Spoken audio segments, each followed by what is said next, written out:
It's 7 o'clock on the 16th of October, and we're going to head out for hopefully a red stag again. After last time we had that blank outing, the rut's been going quite well the last couple of weeks, but we've probably come to the end. So hopefully we'll get a few younger stags moving around now, trying their luck.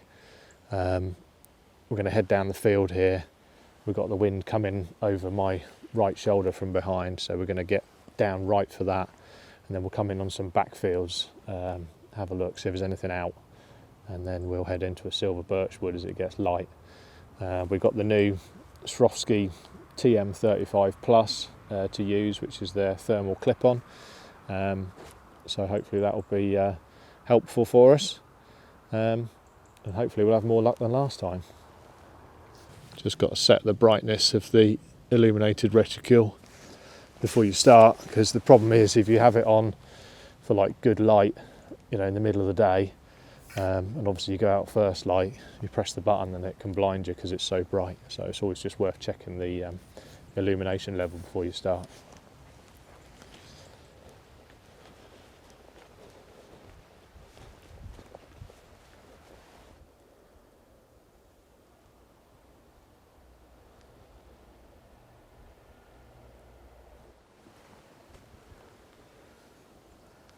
Worryingly quiet at the moment.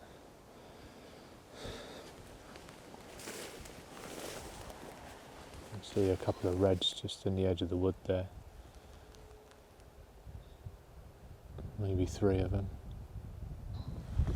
Just looking out at us.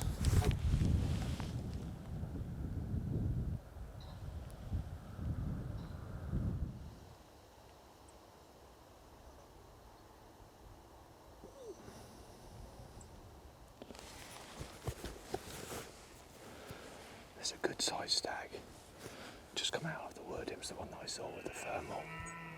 It's just come out into the field here. Can you see it?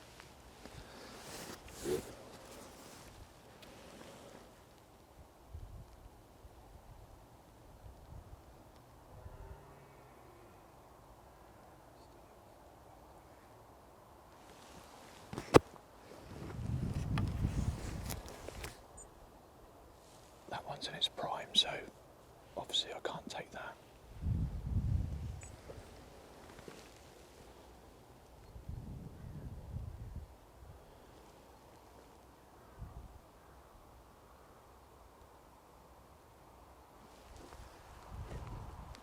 Strange it hasn't got any hinds with it. Or stranger, they're in the wood and it's come out and left them in there. Maybe it saw us walking across the field, and with the 2 of us it thought we were, you know, a couple of younger stags or one young stag coming in. He's just come out to try and see us off.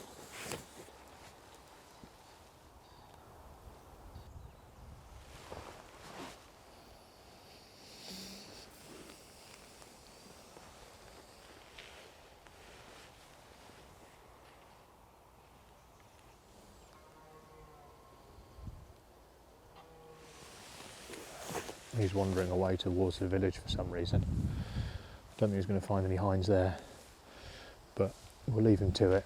I can hear another stag roaring in the wood now, so we'll just keep going around this river edge and have a look in these backfields like we were going to originally, and then we'll make a plan from there. There's a red of some sort just stood in these trees in front of me, about 40 metres. I can see its body, but I can't make out what it is. It's either a spiker or a small stag, or it's a hind, but yeah, it's definitely a hind. Just stood in there on a road.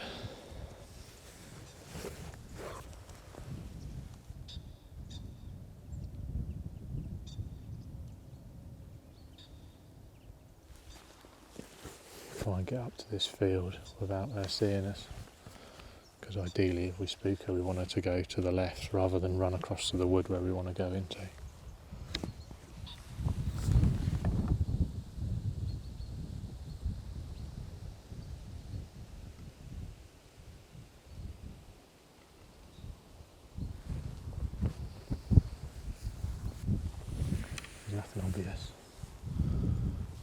It's just down in here. I'm surprised there isn't something out on this field. Just give it 5-10 minutes, I think. See if anything wanders across.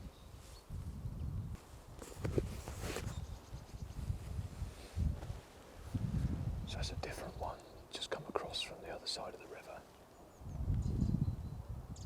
So maybe that was the one that the stag we saw first thought that we were.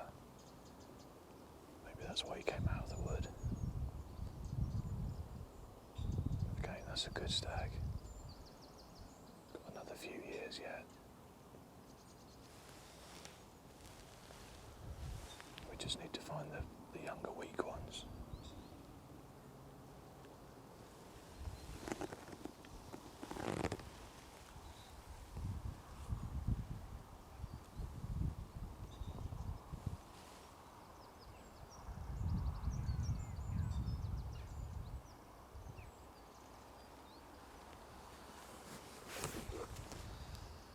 We've stood here 5-10 minutes.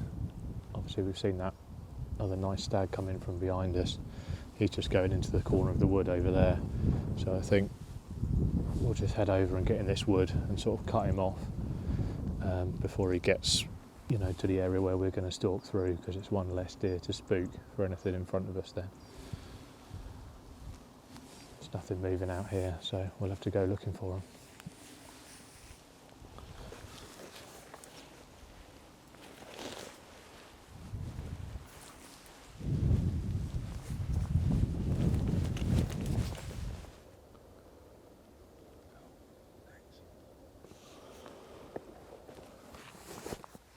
Just a couple of hinds on the other side of the field in the trees.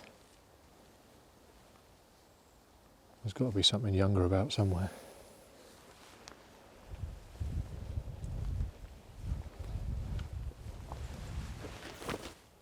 So we're about 2/3 through this wood. There's plenty of activity running through these tracks, but there's just nothing happening up this end at the moment. All the activity's been back down the other end where we started in, so we might have to just double back and have a look in a Scots pine plantation that they sometimes lay up in. But we've got another couple of 100 metres to go up here, and then there's a big field at the end, so we'll keep going, have a look on that, and then double back if we need to.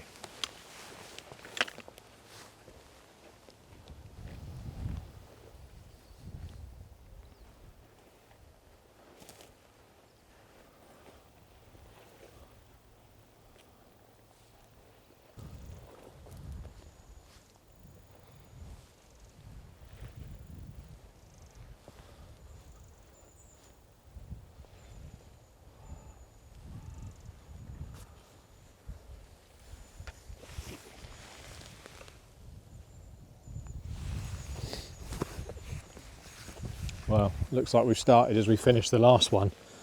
Sort of struggling to find anything that's really shootable from a cull perspective. There's been a lot of activity through there, and I can hear red stags roaring off in the distance still, but too far away for us to walk there anyway.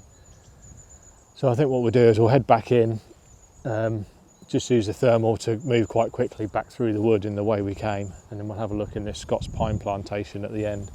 Hopefully the wind will just cut past that. We can have a look in there, and if there's nothing there, we'll jump in the vehicle, head up the big wood, and hopefully find something up there. If worst comes to worst, we'll go and find some sweet chestnut trees and just wait for a muntjac.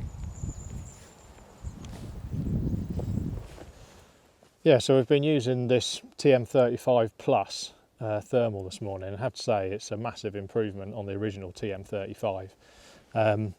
You guys can see probably from what we used before that it's the same body, the same controls, obviously just in a green finish this time rather than grey. The original TM35 was really designed as a clip-on, and it was good for that, but it wasn't great as a spotter from the perspective of what I want. The viewing screen on the old TM35 was set at 4 times magnification, whereas this one's set at 2, so it gives you a lot wider field of view. They've also upgraded the screen quality inside, and it's now got a 640 thermal sensor. You can obviously use it as a clip-on as well. You just unscrew the eyepiece here, unscrew this ring, put the adapter ring on, and then just put it on the front of your scope and clip it down. It sort of auto refreshes without any clicking like a lot of thermals do. Yeah, and it's just a lot better than the last one was, so yeah, really pleased with it, and I think it's something that we're going to use quite a lot now. Yeah, let's keep going.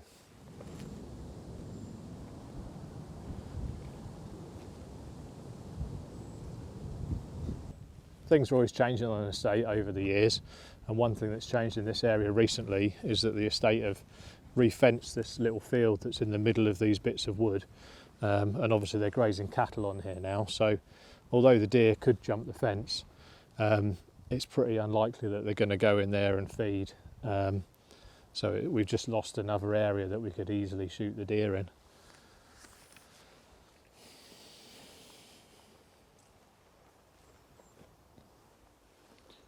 Coming back through the wood to go into that plantation at the end, and we've got a hind and a calf looking at us through here. Not sure which way they're going to run, but obviously ideally we want them to run back the way we came, so they don't go into that plantation and alert all the others.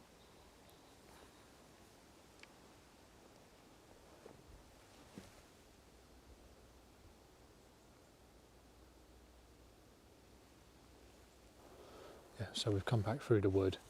We're just opposite this Scots pine plantation now. So the wind's coming from where you guys are watching. So we've been winding this field behind me all the way up the wood. But obviously it's cutting across enough that hopefully we haven't winded that plantation in there. So we'll just make our way over slowly, see if we can find anything in there.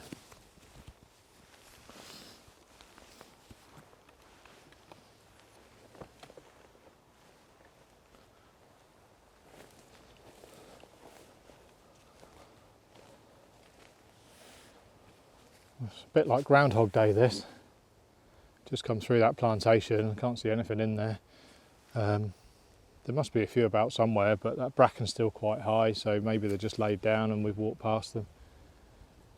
But the end of the wood's just behind you guys, so we'll head out, jump in a vehicle and go and have a look somewhere else.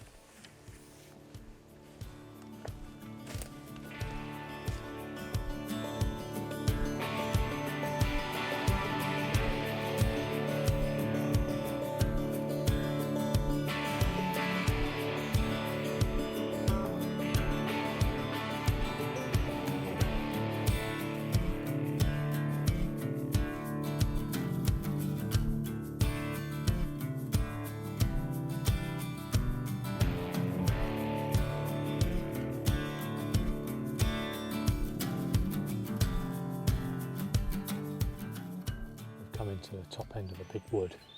We've got a big fenced area behind us, and I can hear a stag roaring somewhere in front of us here. So I think we'll just amble along the side of this fence, just keep looking as we go, see if we can find that one, see if there's any younger ones moving around with it. And then if all else fails, we've got a block of sweet chestnut through here which we can go through and try and pick up a muntjac or something.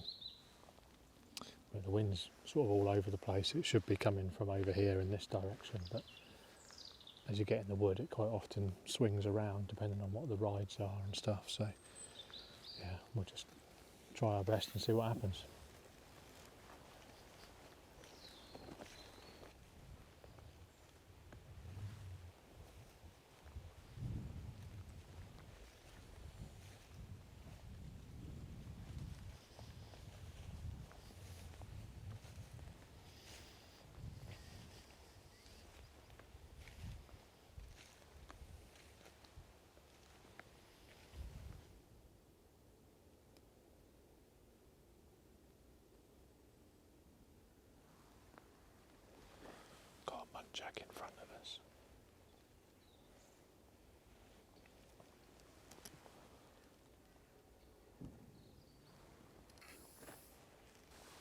see it through the thermal, but it keeps dipping in and out of these brambles, so I can't pick it up with the normal binoculars very well.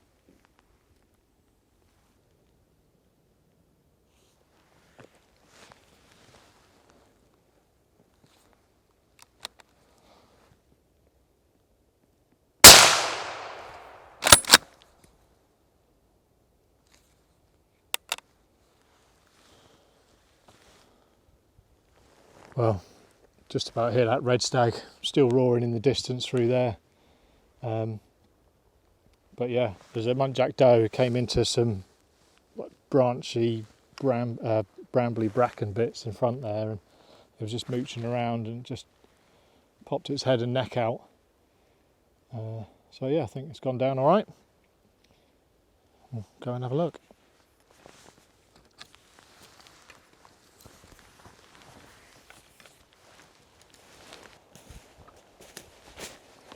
That was a good one.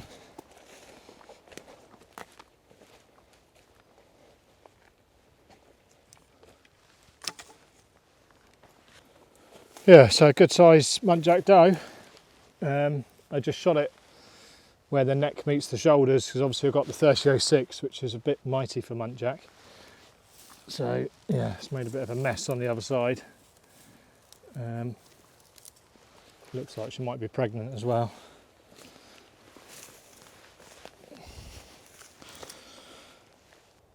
Yeah, so obviously the shot's just in the neck there where it meets the shoulder. That's pretty much all I could see as it was coming out of those bushes. So yeah, better to get a muntjac, better than nothing like the last video. Would have been nice to catch up with a spiker or a cull stag, but I think the reality is that we've shot a lot of red the last couple of seasons, which is due to a couple of things. Obviously, the way the estate is farmed and land use has changed a lot, so we're under more pressure ourselves to shoot deer, but obviously the estate are taking these woodland grants now, which are obviously part of the condition of that is to shoot a lot more deer. So there's just generally less red around than there were the last couple of seasons, and you know, we'll try and be good and leave those big stags, because obviously they're amazing to look at. We want the best genetics to go forward, and they're obviously valuable from a client stalking point of view. But yeah, it's just a bit frustrating we couldn't get a red on camera. But yeah, better than nothing. We'll get this back to the truck and get it sorted out.